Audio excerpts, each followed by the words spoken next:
le début et la fin. Le début, l'origine, le commencement.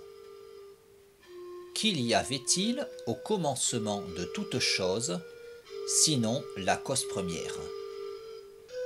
Car tout l'enchaînement de causes et d'effets, depuis l'origine, débute par la cause première. Ainsi, tout l'univers, tel qu'il est aujourd'hui, trouve son origine dans la cause première.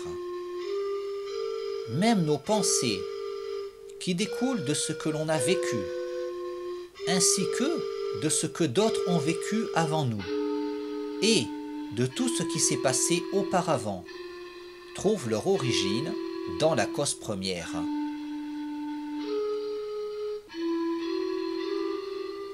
De sorte que ce concept de perfection, cette idée que j'ai de la perfection, malgré ma nature imparfaite qui m'interdit de tirer un tel concept de ma propre nature, cette idée de perfection que je ne saurais tenir de quelque chose de parfait dans mon environnement, vu que rien de tel n'existe dans mon environnement. Ce concept de perfection ne saurait trouver son origine autre part que dans la cause première, qui est donc nécessairement une chose parfaite, qui est donc forcément la chose parfaite, puisque, vu sa perfection, elle ne saurait avoir la moindre limite, de sorte qu'elle est nécessairement illimitée spatialement et temporellement, à tel point qu'elle occupe forcément tout l'espace possible, et qu'il ne saurait y avoir autre chose qu'elle dans le réel. De sorte que, plus que d'être éternelle et infinie, elle est l'éternité et l'infini. Elle est le réel, elle est le tout, et elle est l'être, car, vu son infinité et son éternité, rien d'autre qu'elle ne saurait être, puisqu'il ne saurait y avoir de place pour autre chose qu'elle, d'autant que sa perfection faisant qu'elle ne saurait manquer de quoi que ce soit, qu'elle ne saurait avoir besoin de rien d'autre que d'elle-même, la chose parfaite ne saurait avoir rien créé, de sorte qu'il n'y a rien d'autre que la chose parfaite qui soit, de sorte que nous ne sommes pas, et que la chose parfaite est la seule chose à être. Elle est l'être.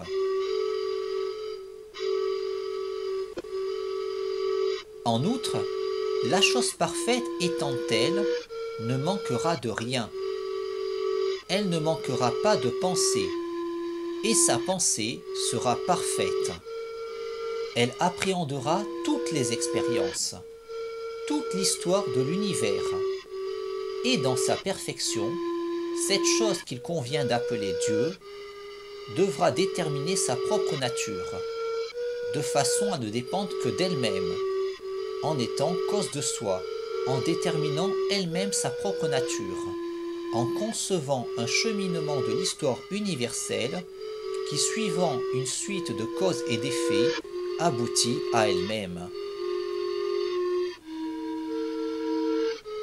Cependant, Dieu, dans sa perfection, se doit d'être immuable, car nul besoin de changer lorsque l'on est parfait.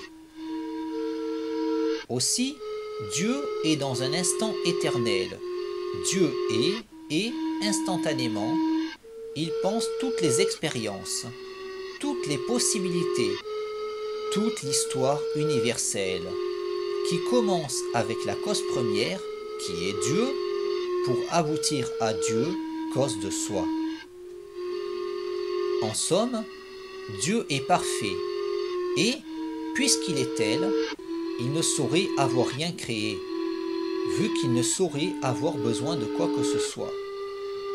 De sorte que Dieu est, car il est le seul à être, dans un instant immuable et éternel, dans lequel il appréhende instantanément toutes les expériences, toute toutes les possibilités, toute l'histoire universelle, qui débute par lui-même, la cause première.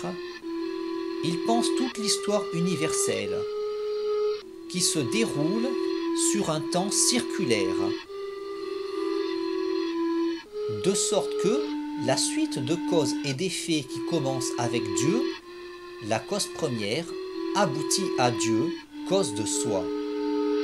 Dieu qui détermine sa propre nature, qui détermine sa perfection en pensant toutes les expériences, toutes les possibilités, une pensée instantanée du déroulement circulaire de l'histoire universelle, qui commence avec Dieu pour aboutir à Dieu, cause première et cause de soi, de sorte que le commencement et l'aboutissement ne sont qu'une seule et même chose, car l'origine est l'aboutissement.